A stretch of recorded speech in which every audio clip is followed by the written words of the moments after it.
बिस्मिल्लाहिर्रहमानिर्रहीम। Dear students, अस्सलाम वालेकुम। अपने प्रीवियस लेक्चर 19 में हमने जो है वो लिटिल वुड्स थर्ड प्रिंसिपल जो है वो किया था, जिसमें आपके पास ये था कि every convergent sequence of measurable functions is nearly uniformly convergent. ठीक है, तो उसके लिए हमने प्रोपोजिशन जो है वो 2.15 को प्रूव किया था, और नेक्स्ट उसके बाद हमने करना था बाउंडेड कन्वर्जेंस थ्योरम। थ्योरम 2.16 है, बाउंडेड कन्वर्जेंस थ्योरम है। इसकी स्टेटमेंट देखते हैं कि let f n be a sequence of measurable functions defined on a set E of finite measure and suppose that there is a real number m। ठीक है, boundedness की बात हो रही है तो जाहिर है m ने इन्वॉल्व होना था, such that f N x is less than equal to m for all n and x। ठीक है जी। अब ये सारे फंक्शंस जो हैं उनकी एक कॉमन बाउंड लगा दी, इसमें चाहे n चेंज करें चाहे x चेंज करें, they will always be bounded by m। ठीक है जी, तो इसलिए बाउंडेड कन्वर्जेंस थ्योरम है। इफ f ऑफ x जो है is the limit of f n when n approaches to infinity, convergence भी आ गई। ठीक है जी, बाउंडेडनेस है, कन्वर्जेंस आ गई, इसलिए इसका नाम बाउंडेड कन्वर्जेंस थ्योरम है।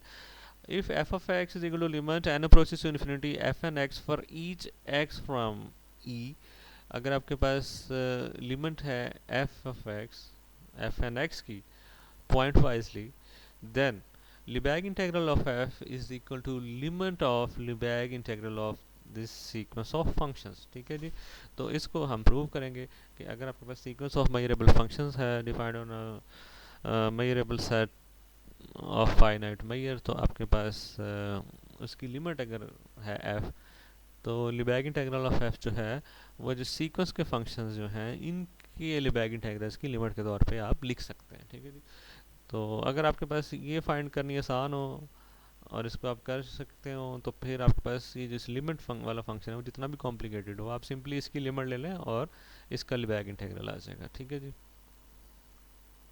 ओके जी। प्रूफ के लिए उसने दो केसेस किए हैं कि कन्वर्जेंस जो है उसमें यूनिफॉर्मिटी भी हो सकती है, यूनिफॉर्म कन्वर्जेंस भी हो सकती है और पॉइंट वाइज भी है। ओके जी, केस वन है, suppose that f n converges uniformly to एफ।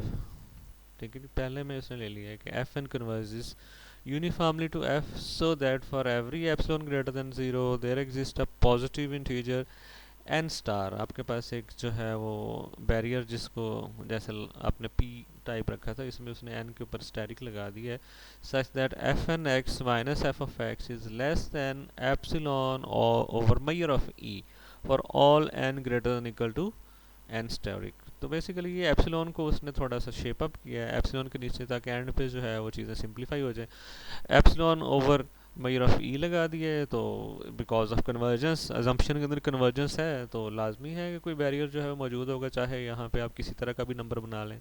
तो डिपेंडिंग अपॉन एप्सिलॉन उसने नंबर बनाया है epsilon over measure of E, barrier जो है वो हो गया एन स्टार। ठीक है जी, और F N x minus F of X will be less than epsilon over measure of E for all N greater than equal to N asterisk and X belongs to E. ठीक है जी, ई के ऊपर जो थी वो यूनिफॉर्मली उसने conversion ले लिया था। ओके जी, आपके पास उसने थ्योरम जो है एक रेफरेंस दिया है, बेसिकली ये है थ्योरम कि अगर आपके पास सीक्वेंस ऑफ मेजरेबल फंक्शंस हो तो उसकी लिमिट भी जो है वो मेजरेबल होगी। तो बेसिकली यहाँ पे सिंपली f जो है उसकी मेजरेबिलिटी की गारंटी उसने ली है। इस स्टेटमेंट को आप देख लीजिएगा, f is a measurable function. ठीक है जी, मेजरेबल फंक्शन जो हैं उनकी जो सीक्वेंस है उसकी लिमिट जो है वो भी एक मेजरेबल फंक्शन होगी। तो यहाँ पे हमने उस रिजल्ट को यूज़ करते हुए ये गारंटी ले ली है कि f is a measurable function. ठीक है जी, क्योंकि यहाँ पे हमें दरमियान में कहीं भी ऐसा जो था वो गिवन नहीं था, कि उसने सिंपली ये कहा था कि अगर लिमिट जो है आपके पास f है तो ये वाली जो है इक्वलिटी जो है वो लिबेग इंटीग्रल की वो होल्ड करेगी। तो बेसिकली मेजरेबिलिटी जो है वो यहाँ से गारंटीड है कि अगर आपके पास सीक्वेंस ऑफ मेजरेबल फंक्शन है तो उसकी लिमिट जो है वो भी एक मेजरेबल फंक्शन होगा। ठीक है जी, now limit n approaches to infinity f n x is less than equal to m। ठीक है जी, क्योंकि आपके पास सीक्वेंस का हर फंक्शन हर n के लिए जो है वो सीक्वेंस और हर x के लिए it is bounded by m है। ठीक है जी, तो आपके पास रियल एनालिसिस का ही ये रूल है कि अगर इस तरह का है, ये एक रियल नंबर है। ठीक है जी, और हर x और हर n के लिए उसके ऊपर ये बाउंड है, तो उसकी लिमिट्स जो है वो भी इस बाउंड को क्रॉस नहीं करेगी, ठीक है जी। और मॉड जो होता है वो कंटिन्यूस फंक्शन होता है, ठीक है जी। अगर ये सीक्वेंस जो है वो एम को कन्वर्ज कर रही है तो इसका मॉड जो है वो मॉड ऑफ एम को कन्वर्ज करेगा, तो इसलिए उसने मॉड लगा दिया, ठीक है। This is the continuity of mod, कि अगर आपके पास ये जो है वो less than equal to m है तो मॉड जो है it will be less than equal to mod of this. तो वो आपके पास पहले ही जो है मॉड जो है वो एम जो है वो एक पॉजिटिव नंबर होता है, ठीक है जी। तो अब यहाँ पे आपके पास इस साइड पे मॉड आ गया, उस साइड से उसने जो है वो मॉड नहीं लिखा, ठीक है जी। देयरफॉर एफ ऑफ एक्स जो कि ये लिमिट है इसकी, ठीक है, ये लिमिट थी जो गिवन है आपको स्टेटमेंट के अंदर, this is less than equal to m. तो यही आपके पास बाउंड जो है एफ ऑफ एक्स पे आ गई, ठीक है। The functions f n and f are bounded and measurable, ठीक है जी। अब उनके ऊपर जो है वो बाउंडेडनेस भी आ गई है, वो मेजरेबल भी आ गए हैं। तो कॉन्सिक्वेंटली ये जो आपका एफ एन माइनस एफ है ये भी बाउंडेड हो गया और मेजरेबल हो गया, ठीक है, एफ एन माइनस एफ का मॉड, ठीक है जी। दोनों फंक्शन जो थे एफ एन जो थे फॉर ऑल एन और एफ वो बाउंडेड भी हैं और मेजरेबल भी हैं। एफ को आपने बाउंडेड खुद से प्रूव कर लिया, एफ को आपने मेजरेबल खुद से प्रूव कर लिया। एफ एन्स जो हैं उनकी बाउंडेडनेस जो है वो स्टेटमेंट के अंदर गिवन है, उनकी जो है मेजरेबिलिटी जो है वो भी स्टेटमेंट के अंदर गिवन है।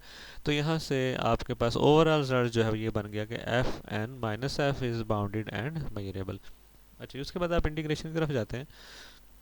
आप f n minus f mod जो है उसका लिबैग इंटेग्रल जो है उसको निकालने की कोशिश करते हैं। तो बेसिकली ये सारा जो है इसको इसकी बाउंड से आप रिप्लेस कर देते हैं, ठीक है जी। इसकी बाउंड जो है आपके पास यहाँ पे आपने लगाई हुई है, ठीक है, कन्वर्जेंस वाली। वो साथ कंडीशन लगा देते हैं कि for all N greater than equal to n static, ठीक है, ये कंडीशन साथ लगा के आपने इसको इसकी बाउंड से रिप्लेस कर दिया एप्सिलॉन ओवर मेजर ऑफ ई। तो जब इसकी बाउंड लगी तो अंदर सिर्फ जो है उस सेट का करेक्टरिस्टिक फंक्शन रह गया, ठीक है जी। जब आपके पास ये गायब हो जाएगा तो ये लिबैग इंटीग्रल किसका आएगा, सिर्फ उस बेसिकली अगर आप इसको इस तरह ना भी लिखें तो सिंपली इसके गायब होने के बाद जो लिबैग इंटीग्रल ओवर ई और अंदर जो है सिंपली कुछ भी ना लिखा हो तो भी उसको आपने मेजर ऑफ ई लेना है। तो बेसिकली लिखा इसी तरह से जाता है जिस तरह इन्होंने लिखा हुआ है कि यहाँ पे करेक्टरिस्टिक फंक्शन ऑफ ई रह जाएगा। बेसिकली इस फंक्शन को अब ये ई पे डिफाइंड है, इसके बाहर समय में वैनिश हो जाता है, ज़ीरो हो जाता है। तो इसके साथ अंडरस्टूड है कि करेक्टरिस्टिक फंक्शन ऑफ ई लिखा होगा और इसका इंटीग्रल जो है, ठीक है, ई यहाँ से हटा के उसने यहाँ पे करेक्टरिस्टिक फंक्शन ऑफ ई कर दिया। तो ये इंटीग्रल जो है ये मेजर ऑफ ई के इक्वल है।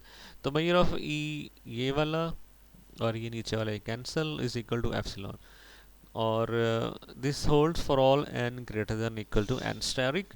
अब यहाँ पे दो जो है इंटीग्रल्स अलग-अलग से बना लिए, बल्कि ये आपके पास इनक्वालिटी उसने लगाई सबसे पहले कि अगर ये दो इंटीग्रल्स के डिफरेंस के ऊपर मॉड लगाया जाए तो आपके पास ये अंदर जो है यहाँ पे ब्रैकेट लगा दें तो ज़्यादा बेहतर है कि बेसिकली एक ही इंटीग्रल में दोनों को डाल लिया, एफ एन माइनस एफ को लिबैग इंटीग्रल ओवर ई और ये बाहर मॉड, बेसिकली इसी को उसने इस तरह से लिख लिया। और फर्दर जो है हमने इनक्वालिटी अभी जो है लेक्चर मेरे ख्याल में 17 था शायद या 18 उसमें एक प्रूव किया था। एक प्रोपोजिशन थी उसका लास्ट पार्ट था मॉड वाला कि मॉड जब अंदर ट्रैवल करता है इंटीग्रेशन के तो पॉसिबिलिटी है कि यहाँ पे लेस देन इक्वल इक्वल जो है वो आ जाएगा, तो इसलिए मॉड जो है वो अंदर ले गया, ठीक है। वहाँ पे हमने रिमार्क में भी एक देखा था कि अगर सिर्फ जो है आपका फंक्शन जो है वो नॉन नेगेटिव हो और सिर्फ जो है वो greater than equal to zero sorry negative हो तो आपके पास जो है वो इक्वलिटी आती है। और इस तरह के फंक्शंस भी हो सकते हैं जो कभी नेगेटिव हों कभी पॉजिटिव हों, तो इस तरह इनक्वालिटी जो है वो बन जाती होती है। तो ये वही प्रोपोजिशन यहाँ पे यूज़ की। अब आपके पास ये चीज़ ऊपर उसने लिख दी है कि लेस देन एप्सिलॉन है कब, for all N greater than equal to n naught. तो बेसिकली ये उसने कन्वर्जेंस एस्टेब्लिश कर दी कि आपके पास एन स्टेरिक कि एक ऐसा बैरियर मौजूद है कि for all N greater than equal to N asterisk mod of f n Lebesgue integral over E minus Lebesgue integral of f this is less than epsilon. तो इसका मतलब क्या है कि इस वाले की लिमिट जो है, ये जो आपके पास यहाँ पे एफ एन और ये लिखा हुआ है, ठीक है जी। जैसे आप लिख सकते हैं x n minus x is less than epsilon, तो इसका मतलब क्या होता है कि अगर for all N greater than equal to n naught x n minus x is less than epsilon difference का मॉड, तो लिमिट ऑफ एक्स एन, ये आपका एक्स एन हो गया, इज इक्वल टू एक्स, ये आपके पास एक्स हो गया। तो इस चीज़ की लिमिट जो है वो ये आ गई। बेसिकली आपने इस चीज़ को प्रूव कर दिया है केस 1 के अंदर, ठीक है जी। इसलिए उसने लिख दिया हैंस द रिजल्ट, ठीक है। तो आप इसको जो है फॉर्मली ये वाली लाइन नीचे लिख भी दें, देयरफॉर लिख के ये लाइन लिख दें ताकि आपको क्लियर हो जाए, ठीक है। ये कन्वर्जेंस उसने इस्टेब्लिश कर दी कि एक एन के ऊपर बैरियर जो है वो बना के दे दिया है एन स्टार के when n is greater than equal to n star for all N greater than equal to n star, ये डिफरेंस ये आपकी सीक्वेंस की टर्म है और ये इसकी लिमिट है, this is less than epsilon. तो इस वाले की लिमिट जो है वो ये हो जाएगी। अच्छा जी, अब आपके पास जो है वो लिटिल वुड्स थर्ड जो है आपके पास क्या था, प्रिंसिपल लिटिल वुड्स था, वही नाम भी लिखा हुआ है, वो उसकी जो है इसमें एप्लीकेशन आ जाएगी। इसलिए हमने इसको प्रूव भी किया था केस 2 के अंदर। केस 2 जो है वो सपोज ये करते हैं कि एफ एन कन्वर्जेस पॉइंट वाइजली टू एफ। तो बेसिकली यहाँ पे आपका लिटिल वुड्स थर्ड प्रिंसिपल जो है वो आपको पॉइंट वाइज कन्वर्जेंस के अंदर से एक ऐसा जो है वो पार्ट जो है वो बना के देता है जिसके ऊपर यूनिफॉर्म कन्वर्जेंस होती है, और बाकी एक ऐसा पार्ट जिसका मेजर 0 है उसके ऊपर यूनिफॉर्म कन्वर्जेंस नहीं होती, ठीक है जी। तो उसी की एप्लीकेशन की वजह से हम जो है अब यहाँ पे इसको करेंगे when f n converges pointwisely वाइजली टू एफ, ठीक है। The sequence f n meets all the condition of Littlewood's third principle. Littlewood's की थर्ड प्रिंसिपल यही था आपके पास कि sequence of bounded measurable functions है, सेट जो है उसका मेजर जो है वो फाइनाइट है। तो आपके पास क्या होगा जी, अब अगर लिटिल वुड्स थर्ड प्रिंसिपल को आप यूज़ करते हैं कि for given epsilon greater than 0 delta greater than 0 there exist an integer n star and a measurable set A subset of E such that, ये जो सेट ए है इसका मेजर जो है वो लेस देन डेल्टा होगा, और delta you can made according to your requirement. Epsilon over 4 हम उसने बना लिया, उसकी रिक्वायरमेंट है, बाद में कहीं उसको यूज़ करेगा। और further f N x minus F of x is less than this delta, ठीक है, इस नंबर एप्सिलॉन ओवर, ये अपनी मर्जी का एप्सिलॉन बना लिया for all N greater than equal to n naught and for all x from the complement, ठीक है जी। सेट ए के ऊपर मामला ख़राब है, उसके कॉम्प्लीमेंट के ऊपर जो है अब इंडिपेंडेंट ऑफ एक्स जो है for all x from the complement, ठीक है जी। ये देखिए फॉर ऑल एक्स हो गया कि अब एक्स कुछ भी कर दें कॉम्प्लीमेंट्स के अंदर, ये वाली चीज़ ख़राब नहीं होगी, ठीक है। बेसिकली ये यूनिफॉर्म कन्वर्जेंस है कि एक ही बैरियर है n star for all N greater than equal n star and for all x from the complement, ये चीज़ होल्ड करेगी। दोबारा से उसने इस चीज़ को लिखा, फिर ब्रैकेट जो है वो लगा लें तो ज़्यादा बेहतर होगा। बेसिकली इसने इंटीग्रल जो है लिबैग इंटीग्रल उसको एक ही बार लिख लिया और इन दोनों को एफ एन और एफ को अलहदा कर दिया, ठीक है जी। फिर आपने एक रिजल्ट पढ़ा था कि अगर किसी सेट को दो सेट्स के यूनियन के तौर पे लिखा जाए तो इंटीग्रल सम में कन्वर्ट हो जाता है। तो ऐसे ही ई को उसने दो हिस्सों में डिवाइड किया, ई का एक सबसेट ए है ये वाला और बाकी उसका कॉम्प्लीमेंट है, ठीक है जी। तो इस तरह से उसने ये जो इंटीग्रल ओवर ई था इसके दो हिस्से कर दिए, एक बार उसको ए के ऊपर कर दिया इसको, ठीक है जी। ब्रैकेट यहाँ भी लगा देते तो ज़्यादा बेहतर था, वरना ये नेगेटिव एफ और नेगेटिव एफ यहाँ पे थोड़े से ऑकवर्ड से लग रहे हैं, अगर यहाँ पे ब्रैकेट्स लग जाए तो ज़्यादा बेहतर है। और साथ जो है दूसरा हिस्सा जो है वो कॉम्प्लीमेंट वाला है, फिर उसने मॉड की प्रॉपर्टी लगा दी, इसको स्प्लिट कर दिया। अच्छा जी, और उसके बाद जो है फिर एक और जो है प्रोपोजिशन जिसका लास्ट पार्ट जो है हमने प्रीवियस लेक्चर में किया था कि मॉड को उसने अंदर शिफ्ट कर दिए तो दोबारा से इनइक्वालिटी बन गई। अच्छा जी, और जब दोबारा से इनइक्वालिटी बन गई तो यहाँ पे अब उसने इस चीज़ को किस तरह से किया है, हाँ इसके ऊपर उसने फिर अलहदा से जो है फिर इसको ब्रेक किया है।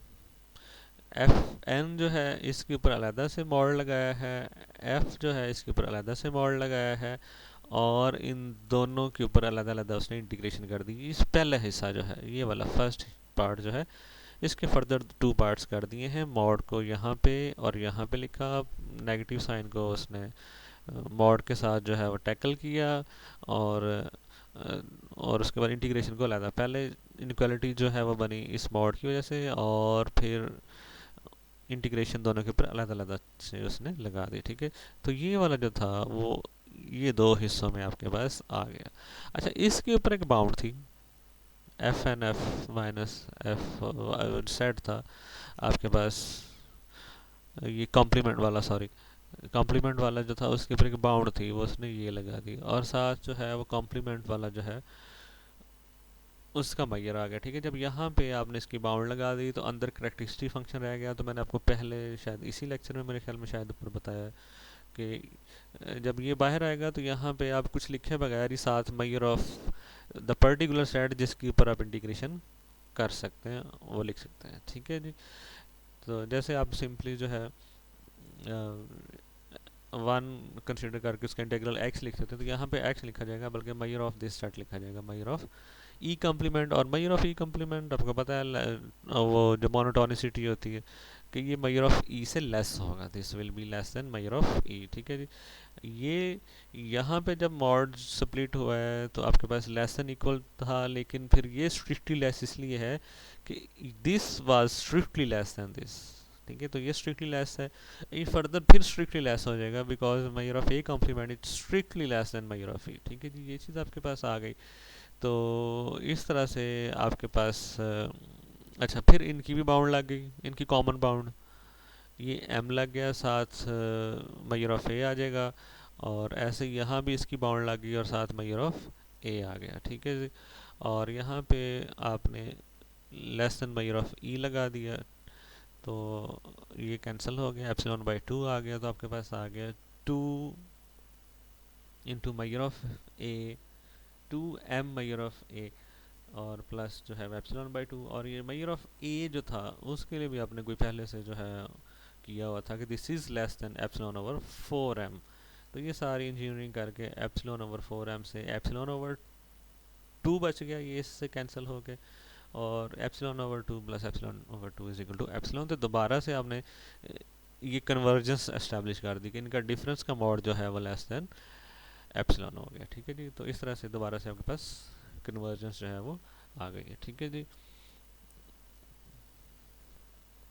और इसमें फर्दर उसने ये भी लिखा है कि इसमें मैयर ऑफ ई जो है वो लेस देन इन्फिनिटी है।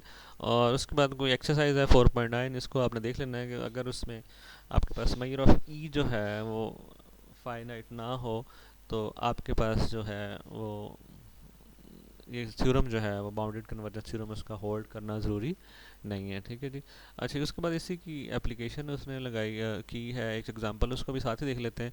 उसने एक सीक्वेंस ऑफ फंक्शंस बनाई है, एफ एन एक्स जो है is equal to 1 over this x from the close interval 0 1। अब ये जो है एक बाउंडेड है और मैयरेबल फंक्शंस की सीक्वेंस है, इज मैयरेबल आल्सो, जो एफ एन हैं दे आर बाउंडेड, क्योंकि f N x is always less than equal to 1। ठीक है जी, तो हमेशा जो है यहाँ पे लार्जेस्ट नंबर लगा, अगर जो है वो स्मॉलेस्ट नंबर आप लगाते हैं, ठीक है, तो ये साम जो है आपका सबसे छोटा आएगा।